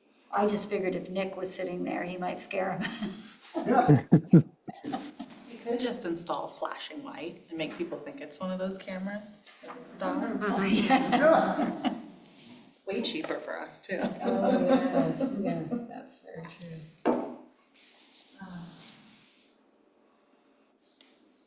I don't know, I think that with what Frank sent us, a lot of pictures, I didn't actually count how many times there was camping back here or issues. We have a lot of pictures at the very beginning or end, whatever, of the new trail that opened. It's still part of the Troutdale Trail, but it's the Sharon Nesbitt Heritage Park that they opened, that runs from the depot and then out to I-84. And sent a lot of pictures from stuff in that area, as well as crossing over near the edge of 1,000 Acres. And that's what I looked through, a lot of his pictures. And so I didn't have time to go through and see how many were like camping issues or stuff, but I don't know if we can. I think the big thing we talked about it here is just encouraging the public to use that trail to keep from becoming, a big camping ground for homelessness, I guess. So encouraging us to use it so that we can discourage that sort of stuff. But his pictures had a lot of various tents around the outlet mall side there, 257th Way, running to the beginning of that trail. And then, like I said, going underneath the other side of the freeway, and then even had some pictures across on the other side, the east side of the river. But I don't know. I think Deputy Having more Bohr, police patrols check that area, I don't know. I think Deputy Bohr had said before that there is private security with the outlet mall that kind of keeps clearing camping out from there. He might respond. There is. They can only clear them off off the private property. Anything that's on ODOT or public property, then that falls on us. But if it's on ODOT property, it limits us on what we can and can't do, because ODOT has to technically be the ones that are calling us to let us know they want it removed. And if they're not doing that, we cannot remove them from that property for various legal reasons. Okay. So as I drive around, I am fairly observant. And I did notice more of that going on after we cleared the 1,000 acres. Yeah. You saw more coming through. And it's just one of the side effects. Clearing a large area that come through. But you're right, we don't want the trail to become unusable just because people are feeling safe or comfortable being there. Nick, how often do you guys patrol that new park area or that new trail area? I was not even aware it opened fully until yesterday. So we will start working on that now. Okay, great. Okay, great. I guess we'll put that as our focus. Good. I think that a couple of things. I've been down there. It's wonderful, lovely. I went down there before all the time, before there was a trail. And so it's amazing. There's tons of people that are using it and out there taking pictures. So very happy about that. I do agree that since they have cleaned out that 1,000 acres area, there are more people coming in. I think the one piece for me that I noticed is I was down there one night with my dogs when it was getting dark, and I noticed that there were people that came and dropped people off at the edge there, and they appeared to be working people, and their friend or somebody just dropped them off, and it was actually heartbreaking because they can't afford somewhere, and so now they're going into the woods to sleep for the night. And so I think it's like part of that greater problem, right? Like I think there's people that are probably breaking laws, but I think there's also people that are just can't afford to live anywhere, and that felt like a safe place to them for the night. So I think we also have to think that other side of not every single person that's out there is, causing problems in our community. I can tell you that we are seeing more and more of that going on right now. And obviously, when we deal with it, it's a case by case situation because if it's somebody that is legitimately having some sort of an issue with housing stuff that's not causing problems, we handle that a lot differently than if it's somebody that just wants to live the lifestyle of being homeless and committing crime.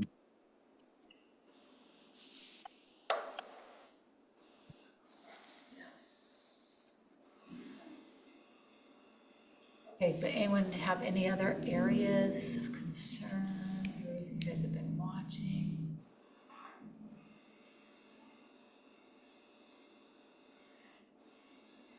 All right, well, just, if you think of something else, just email me before I send that in next. I'll send it in a, so. But I will say overall, though, since we did the cleanup out there, a lot of the issues that we had seen over the last several years, a lot of the role players, I guess, if you want to refer to them as that, a lot of them have not been in the area lately. I don't know where they went, but they are not been down at the Acres area, and they are not in the city area and not within the city limits, as far as I know. That's wonderful, yeah, wonderful. Cool. I see a lot of them though. Well, I see more now than ever out, So they, even up to our neighborhood. so, Yeah, so it makes me wonder if they're not moving into more of the neighborhood parks and such. what about, do any of you guys go down in that Beaver Creek Canyon? Sometimes there's issues. Yeah, is that something that, you guys have seen any increase in stuff that area? I've taken my dogs, I haven't seen anything. That's usually, Actually, I think it's seems so to hard be to a get little out. bit of a decrease, doesn't there? I'm sorry, what? Seemed like there was a little bit of a decrease, actually, from like I, this time last year. yeah, I haven't had any. Okay, so that's good. When you say we've dislodged, then I start thinking, well, where else could they have? Are you talking the one right with that? Between the two, Yes, and it's got a very, very steep staircase and then and that's where they're planning to build that bridge down there. Yeah, right behind you, that green little river that kind of goes through town. Oh, right behind you. Right Oh, yeah, behind you. behind you, over your other shoulder. Oh, yeah, okay, yeah, the It green. kind of winds through there. That winds up between those two neighborhoods on each side. Okay, well, I'll just note that as we go through that new park, so we can just keep that. I mean, with what he's saying too, that would be good to know on our report is if we are facing more of a homeless population, how much more has that grown? And then what is the community that is the issue versus the community that just can't afford it? And that would be some really good data to have. I think we probably would only probably get that if, I haven't read my Troutdale Champion. I don't know what get talked about before was that the Hope team would periodically have an update in the Champion. I haven't read it yet, so I don't know if you guys have. Haven't read it yet. I read it, but I don't remember seeing anything. Okay, so we might just have to ask about it again, that if we can get the Hope team to, maybe I'll ask and see if they could come and give us an update on what's going on. Officer Bohr is correct. You know it when you see it, and after an encounter, it doesn't take all that long before you kind of get an idea of who's down on the luck and who's embracing the lifestyle. You know it. You can pick up on it pretty quick when you see it. So, well, then maybe you can even, well, you've been on for a little bit here, so you can't necessarily address the whole month of October, but you are seeing that we're having more of this influx of people that are probably just a little bit more down on their luck, they're getting dropped off and they just probably can't afford. To me, it seems like I've seen more of that than I have seen the regular houseless related issues. I don't know if it's just me, recognizing that, but to me, it seems like I've seen it more often than not in the last several months. But I mean, I don't, I don't really have much to compare it to, like number wise, but that's just what it appears to be for me. And is the Hope team fully operational right now? I know from time to time, somebody's been gone, and so they haven't been. Yeah, they're both, well, Brian will be gone next week for just next week. He'll be back the week after. He's on vacation next week. But yeah, they're pretty much back up and going. James is back from baby leave. He'll have some random periods where he'll be gone throughout the year, but for the most part, he's back. To ask a stupid question, but can you just give me a quick rundown what the Hope Team is? I'm not really sure I know what it is. I'll let Nick give the exact, I know what I think all it. The Hope Team is the homeless outreach programs and engagement team where they specifically work on homeless related issues, and they try to get them resources they need to get them jobs, housing, food, clothing, and stuff like that. So they deal with specifically just the homeless related issues. And Sergeant Gerkman is actually my sergeant, so I work with him directly every day when I'm at work. Thank you. And isn't one of them a counselor? Or do they both have counseling experience? No, we were trying to get a clinician to work with them, and I think the funding for that failed, and as of right now, we do not currently have that.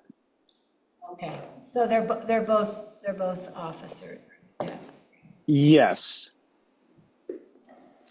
So a little bit of insight. I was raised in that kind of environment.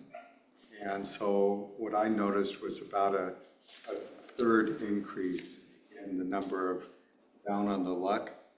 But I also saw kind of a wave of people going from east to west. And I suspect, I don't know, but I suspect that the people coming from east to west are from the 1,000 acres clearing. That's just my assumption based on where I happen to be encountering them, whether it be, as we go through Troutdale and then as it goes into Wood Village and Fairview. Yeah, I mean, you'll see some of them that have moved. Obviously when we did the sweep out there, you're going to see different people moving around because of the displacement and removing them from the location. Overall, I think a lot of them had left the area completely. I don't know that for sure. Sergeant Gerkman would probably have the information on that, but that's how it has appeared to me, is that a lot of the normal ones that we dealt with on a regular basis have left the area. But Sergeant Gerkman would have a better idea on that than I would. That coincides with my experience. Yeah, because when we move them out of there, they obviously have to go somewhere, and most of the time they're, I'd say, upper 98 to 99% of them are on foot. So you're going to see a lot of them moving on foot when they left the area.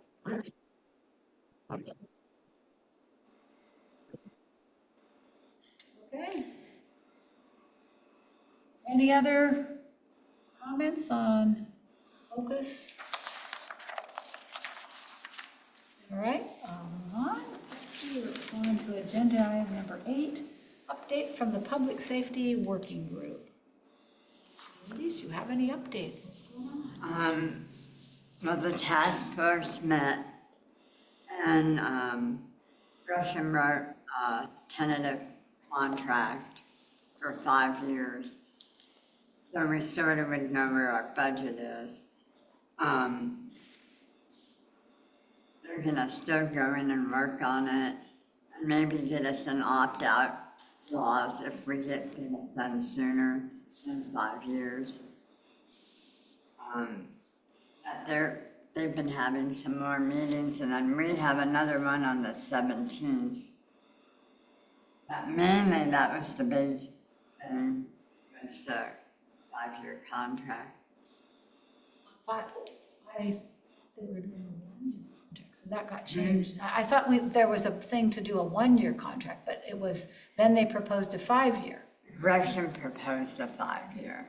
Okay. And it seems Are they joining the fire district? Possibly. Okay, so it's just, it's all Every of the- city has to vote on it. Okay, And so they're planning on having it on the ballot too. But now it looks like it might be 5 years out. I don't know. I wanted it sooner to save budget money, but we'll see. No matter what, it's gonna increase property tax quite a bit. the fire district, if the fire district is approved, that would, But, and like I said, the plan is to use the money we use for fire to set up our own police.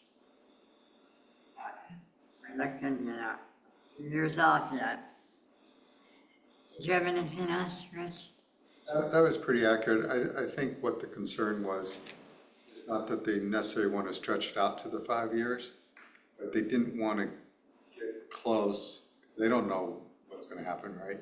They didn't want to get close and then have it end on them and not have a path forward. So they were giving themselves a buffer.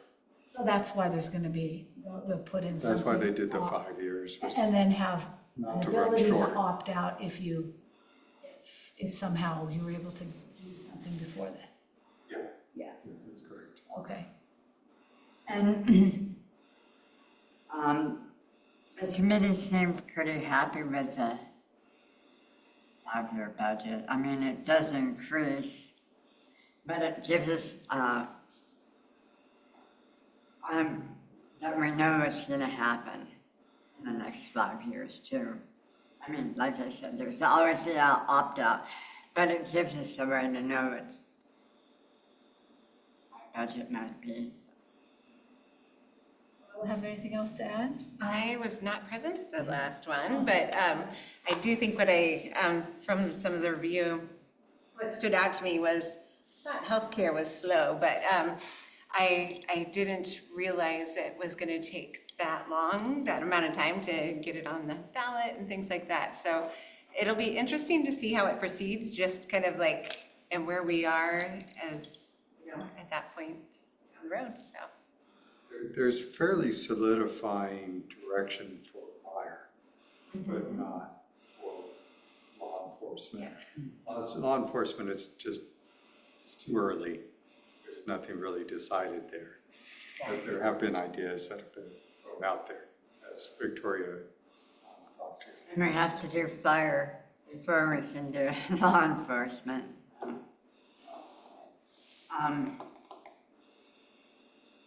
It was sort of interesting, a lot of people in Oregon did pass their fire. And Well, so if fire they- safety measures this last week. So this is my understanding, learning this about a little bit about this, is that if we go to a fire district, that's its own taxing authority, it'll have its own board, and it will set its tax rate for 1,000 for our houses. And they'll do it based on what they believe their costs are for running the district, I guess. Right? Is that? That's correct. But then our general fund in Troutdale won't have to. But that's it, we're gonna talk about a new tax. So then I think, well, great, we have our tax, but they don't have to pay for the fire district out of that. Are people gonna be able to afford both of these things? Continued tax rate for Troutdale, plus the fire district on top of it? I think it might tax people out. And I think then we might have to look at some adjustment lower for the city of Troutdale. I don't know, that's what I'm like really worried about You're in this. between a rock and a hard spot because you have to have fire insurance. You have to have Fire, so people can get fire. and insurance. Yes, 100%. And I have been reading and I have been watching. It's this way all over the state. I think it's a good point, though. I would like to better understand for, like, what my house is worth, what do we think would be potentially that impact to, you know, tax bill, I think. And I haven't found a great equation to look at that, so if anybody has found that, I did have an estimate, and I can't remember what it is right now. Do you remember? Not off the top of my head. 3.6? But Shelby and Twyla are actually getting to the key point. And that's, we know fire costs are going up. But if fire goes into a district, we still expect fire costs to go up. But that would no longer be part of the city budget. And so what you do with that difference between what fire cost you before and what you don't have to pay now. And that's the real meat of the upcoming negotiations, is going to be, what do you do with that? What kind of offer do you give to the voting public to make a decision? So That's that where if it's the- too high on taxes, they're not going to do it. That's where the police station comes in. Yeah, On so- their own. And then we'd also, which is little, we'd also get rid of the safety fee. There's a lot, I mean, there is so much on this. You have to have 4 cities put it on their ballot. All 4 pass it. I mean, they have, is it Praxis? Yeah. And they have companies that are gonna help us with it, but, I mean, I think to help that fire district pass, people have to understand what the city's doing and how that's gonna affect their tax bill. Because we can't force people out of the city. I don't wanna chase out anybody out of the city of Troutdale because they can't afford the taxes. I mean, That'll be me. so I think that this is, I haven't grasped it, I'm just like trying to understand it, and so I was done a little, trying to understand research, and so that's why I'm bringing it up to you guys, because you could correct me a little bit, but I just think that I understand it better, and so I'm glad you guys are trying to, but and they are supposed to really put out hopefully, it's true, a really good educational program to let everybody know what's gonna happen. And if we do, Who's putting that together? Who would put that together? Praxis is working with them on it. Okay. And then, I forgot. I think what, well, it's coming to you. What sticks out for me is like, it's not just fire costs that's going up, all costs are going up. Yes. And so, it's like that balance of the priorities, and there has to be some sort of guarantee that there will be some of that coming back, I think, to the taxpayer, because I can easily see that revenue being needed for other things to keep the city, running. So that worries me, because it's not like, Everybody's hitting us up, though. I mean, every angle, every which way, I'm getting hit by stuff, and it's just like, oh yeah, it's just a little bit here, just a little bit. Yeah, but what are we supposed to do? We can't. And if we do have the fire book, then we do get a say. Right now, we have no say in Gresham at all. Right. But, But we'd have one vote of 4 on yeah, but we have a say. Yeah, you're right. I don't know. There's lots Say of pros to and minority cons. vote. Yeah. That's just because Gresham's so big. But my impression, my takeaway, and I don't think this was stated necessarily, is that your law enforcement costs are going to go up no matter what you do. Your fire costs are going to go up no matter what you do. And it doesn't fit within our city's budget. And Gresham has done their study and realized it doesn't fit within their budget. And Fairview and Wood Village are in the same boat. And so with our costs increasing, it no longer fits within the city's taxation authority. But if you do move that fire out, what do you do with that savings? How much of it do you kick that back to the citizens? And that's going to be a key point. I know it's already been said, but I mean, to me, that's just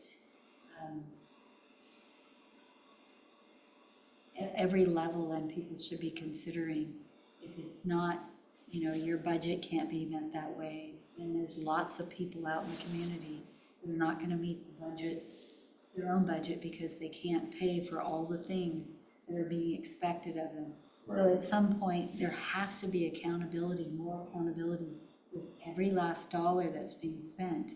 And even if somebody says it's just this little bit, it has to be reconsidered, because otherwise it will make more of us being dropped off in the green space for the night. So, yeah, I am very, The fire station. I'm very concerned, because there's, what was I gonna say, there's just no good answer here. We just passed something for that levy, that Yeah. Well, the that's. dike, the Marine Drive Oh, dike, whatever, Yeah. whatever it's called. Water, Yeah, urban flood safety, water quality service district. Well, there's going to be more requests for tax increases that's something. between now and when we get around to a safety request. Yeah, So by the time they do these, I think it was 2 or 3 other requests for money going against property, yeah. before we even get to our safety request, what position are people going to be in? Because Yeah, people's wages are not going up as fast as Yeah. costs are going up. yeah, You absolutely. get your tax bill and you Everybody's see being squeezed. your taxes, but all the other things that are on there, I'm like, Time for a third job. And your electric bill and your. And for a move to That's another true. state. Okay, well, thank you guys for the update. A little side conversation here about that stuff here too. Okay, so I'll just, in the interest of time, but I'll hurry up. Is there any public that had any questions about the working group? Unmute yourself. All right, we're gonna go on. All right, number 9, update on next month's agenda. Okay, so we'll get caught up on the minutes, we'll have that, the law enforcement reports. We'll do our normal focus. do we want to take a month off? Does this one usually do that? Do we do it in December or January? We actually, up to you guys. Let's just take, before I go over the agenda, let's just go on and just look at December 5th. Do you guys want to have a meeting December 5th? Yay or nay? Say what you December. want to do. December 4th. Oh, it's the 4th? She wrote the 5th here on the thing. 4th is a Thursday, is that what you're saying? Let's see. Okay. Yeah, she just got the wrong date on here, so. So, You say we have a choice between December or January? well, I'm happy to be here if you guys want to, and if you want the month off, that's okay too. So whatever, you guys all vote for it, because, I mean, we don't have to take either off, or we can take one of them off. I don't think we should take If it two. was in January, the first Thursday is the 1st, which we wouldn't be doing because it's a holiday anyway. So it would be the 8th. I'm fine either way, because I really don't have that much going on, sadly to say. I got a lot going on. But I'm happy to be here, so I got a lot. So, yeah, so anyhow, how does anybody feel? Anybody want to say how they feel? I think Twyla really wants to tell us how she feels. She's got a busy December and probably would like. Never fun. No, She's traveling. it's good. Your new job is yeah, go a little crazy here. So what do you guys want? Do you want to meet on December 4th or wait till January 8th? I'm good either way. Do we have, maybe we put it this way, do we feel like we have a full enough agenda of things meaty things to? There's like pressing issues that we have to Yes. address. I think the biggest thing I want to do is get any more direction, feedback for Kevin, giving us additional things on the report, and if we've decided some stuff we want to get rid of.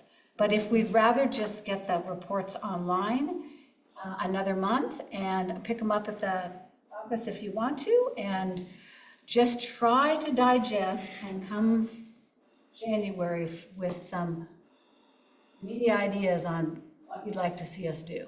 But what do you guys think? So I am aware that there's going to be a lot more knowledge by the time we hit December for the public safety delivery group. I don't know how interested people are in that part of it. Let me ask this, us knowing that, does it have any impact? Because we could all tune into the meeting, right? We just have to pay Well, I'm just attention. thinking like, if we find out in January, is it changing anything? Is anyone losing sleep right now over anything? I think it'll probably get lost in the holidays. Well, I was just gonna say, I think we'll all be a little bit distracted because in the holidays usually are, but we've got other things going on, so. Can I make a motion Sure, I don't wanna be, to take off December okay. and reconvene in January? Is that good with everybody? See you all in the new year. Mary Okay, so our next took care of it. She's like, Would that be the 8th? January 8th. I'm not coming in on New Year's. Yeah, it'll be, I would say, I'm pretty sure that we'll be able to get the 8th. I will just ask Sarah. I'll just make sure it can be January. But then if, how would you guys also, just like when we missed in August, we made those reports available if you want to go by and pick up a Yeah. copy, but otherwise she'll send us the electronic version. And if you guys already know something we want to pass on to Kevin to ask him to do for sure, that we agree on, I'll do it. Otherwise, we will wait and decide these things in January, the list of what we've put together, come up with that we want to change or add to. I just know that there's definite interest in some variation of heat map. I'm pretty sure we're gonna be requesting something like that. But I feel like it's going so late tonight, so I don't wanna make us. I feel like if you could reach out to him at least and say, could he give us a preliminary, like, I guess for me, what are the major things that we would want to see? Vandalism, I suspect, maybe theft.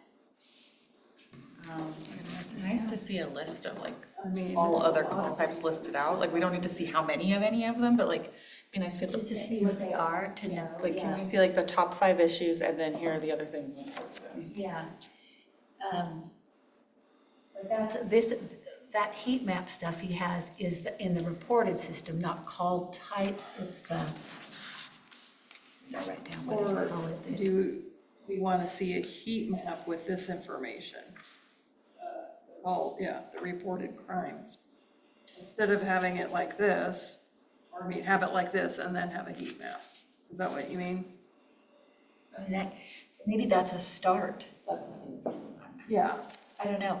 And I don't want, I just feel like for myself, when this is what I believe we worship the ground on, I mean, like this was so important, I would have said, break me out something like this, but I don't really care about on a heat map gathering up guns or whatever. There's, some certain codes, like some of that I don't care about.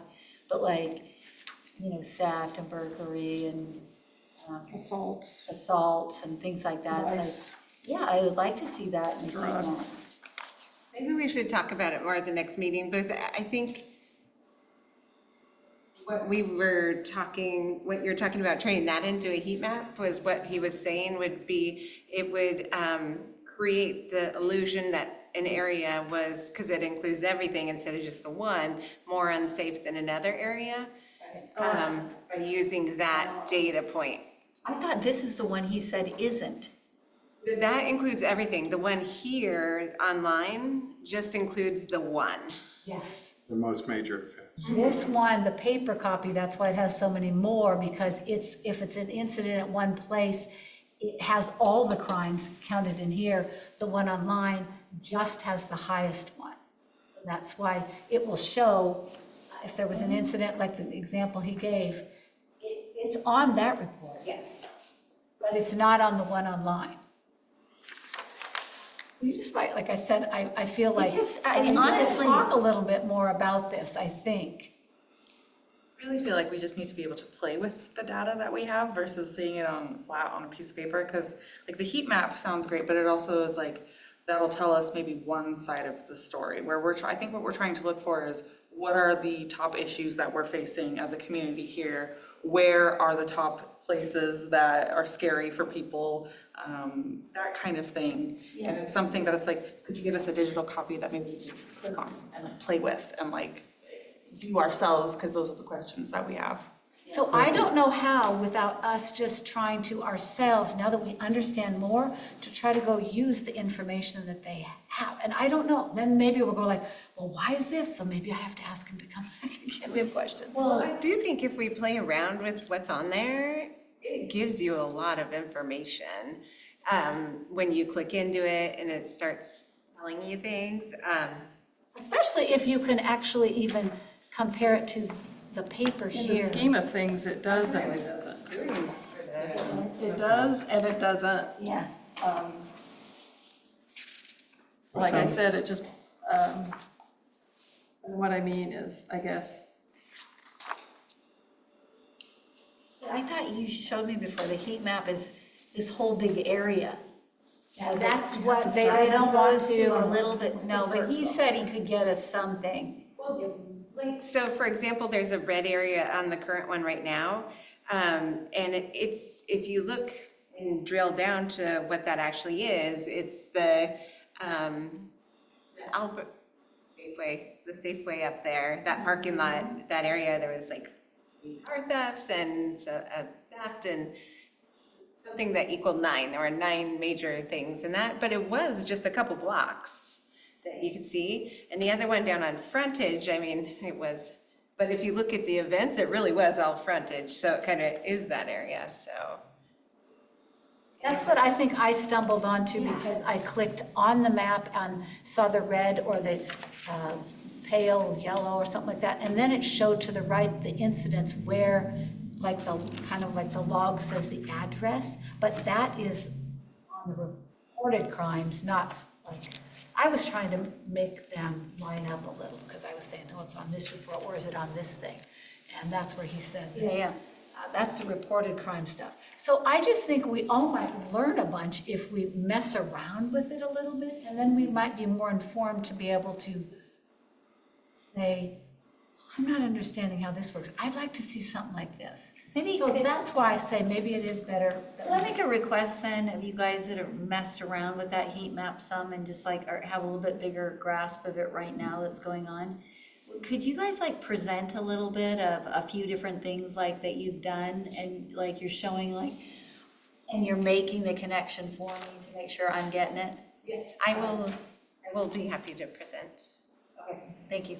Appreciate that. So we'll, but still come if you can mess around, so we can maybe make some I mean, because I don't want to keep delaying, like, Yeah. everything, we're always delaying, never making any progress. Go for a second tree anytime now. So maybe then if we come prepared as much as possible in January 8th, I think is what I said the date. Well, there are a couple of things that really stand out to me. One is what Kelly was saying, as far as picking what matters to us most, right? And what Sherry was saying as far as color coding. This is what matters to you, and the color coding helps you see where it's happening within the city. Right? Those two things stand out to me. Just like, because the more we know, there's like, could be a lot of crime in that area. I know there is. I live close enough to that Safeway to know. You walk through there and sometimes there's a couple of people living in these bushes or something and you know that they're on drugs. Based on what's going on, you know there's an issue or something. And then I've been in that Safeway enough to know all the different restraints now they're doing to try and stop the theft that's going on. So but I think it's like, how's it compare to other areas? And then I realize there's this stuff, but maybe there's other things going on that I'm unaware of that's going, I don't know, like, anyway, I don't know how to explain it. I know in my head what's going on. Okay, so I don't really want to, keep doing stuff to Kevin, so I'm thinking I'm not doing anything. We'll talk January 8th, and we'll come up with, that meeting, we'll come up with some things that we'd like to see, and then we'll go from there. 'Cause In the I just- meantime, can we get a list of what all the call types are? Yes, I think that he said that got sent, so I will be requesting that and forwarding that on to you guys. Okay. Whatever he sent to Lieutenant Kramer, I think he said. So I will be getting you those as well as, I think you guys said though on the reporting system, you click in and it does have the definitions. But I think he might have sent that too, I don't know. if he Yeah, I sent think that. so. So I'll send you whatever they sent me. Okay, so I guess I'm gonna tell you guys tentatively what our agenda is. We're gonna talk about, and we'll get caught up on minutes, we'll do law enforcement reports, we'll do the focus. We will talk about what we're gonna do as far as changing any changes we want to the law enforcement reports or additions. And we'll probably get an update from the public safety work group. And you'd said something about the HOPE team? And then I'm gonna see if I can get the HOPE team to give us an update. May not be in this order, HOPE team update, yes. Okay. Okay, and I know Frank sent us something, but I think our agenda's gonna be pretty full then, so maybe we'll put that off for the next month, whatever, even though this might be kind of related to what, maybe us getting the update on the HOPE team is kind of addressing some of the things he brought up, since he's not here to tell us what all that was, so. Yeah. Okay, with that, Something to think about that we might want to address is like when we were talking fire and we we're talking law enforcement, either of those activities are cost savings activity. They're not. It's just, it doesn't fit within the city budget, right? So then it's going to become very important as to what service level are you really targeting? What service level is important to this committee? And maybe you might want to put some thought around that. okay. I think Do you want we don't response to have, we don't have control in that, isn't that in the contract that you decide, the city council's decided the service level? Well, I think city council, good city council, is going to be wanting to know the opinions of the committees. Right. So if we have an opinion, we should express that opinion. Because as it goes down the road, it's so much steam that it becomes too late to put your opinion in. I think that these reports are gonna help us be informed, so that then if we have something we wanna break to city council that needs to be addressed, beyond talking to Nick, which like I said, we have our focus thing, but if there's service level that we think is, they have to negotiate that in the contract, so then we as a committee would bring this up. We would come with a recommendation to city council. I think Right, that would right. make sense. That'd be Yeah, so it's still within our purview, but I guess I'm saying, I don't think that we get to make any changes right now. I don't, because I Oh, think no, we're we trying don't to want to, we grapple don't want to with- make any changes to the existing contracts. We're talking But about the it's future, yes, what you okay. want the future to be, then you really got to get that in early rather than later, because Okay, I agree. the train leaves the station. Right, okay, I totally agree, okay. Okay, so we got number 9, so 10, we all confirmed January 8th at 6:30 PM, good with everybody? Okay, moving on to number 11, sorry, we're running so late. Committee member comments, there's nobody online, so Sherry, we'll start with you. Okay, I was hoping to talk to Chris Ellison. I just want to say this, my neighborhood, I mentioned it in the spring, I think, that buses were coming through, like 4 buses or something doing a cut through. It's the neighborhood that butts up against Reynolds High School. There's no reason for these buses to be coming through. So it was a few weeks ago or something, I happened to be home and a bus went by. I'm like, wow, I'm gonna get out my phone and video. I videoed one. So one went by, I missed that one. 1, 2, 3, 4 more buses came by. And I put my phone away. I was like, oh my gosh, And then guess what? One more bus came. 6 buses drove through that neighborhood just to cut out the other side, instead of going up to Stark and doing its loop around. And I got home the other day, on Tuesday, from work. I pulled into my neighborhood, I'm coming around and just pulling into my driveway, and what do I hear? Here comes buses. So you want to. So, you know how he had talked about before that they must be just doing it because they were having construction on 257th up there, closer to Stark or whatever? So they're still cutting through. So, That was what I was gonna bring up to him. Sorry. okay, well, I'll follow up with him to see if he's still going to be on our committee, so. Thanks for the meeting. Okay. Yeah, good meeting and Merry Christmas, Happy New Year's. Do it all at once. Happy Thanksgiving. Oh, yeah, happy, yeah. Forgot about that. Thank you, everyone. Good input. Thank you. Okay. This is a great meeting. Don't forget to donate to your local food bank. 'Tis the season.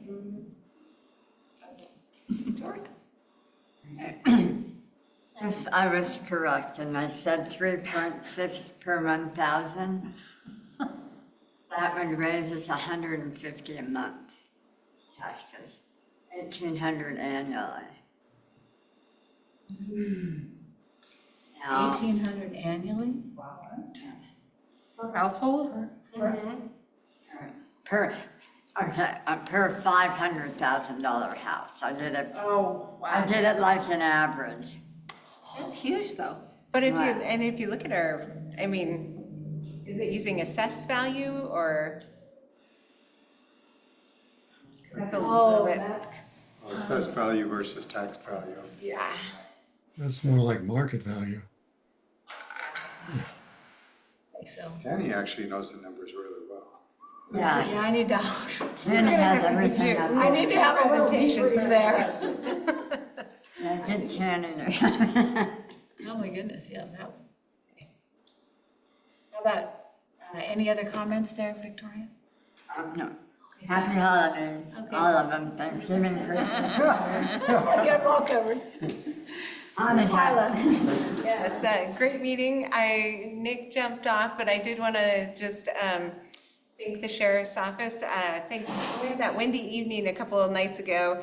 We had a big tree come across Sandy Avenue, and it's dark there, and the guy just sat out there for an hour and a half with his lights on, waiting for Public Works to come with their chainsaw. So it was, That's nice. yeah, it was really nice.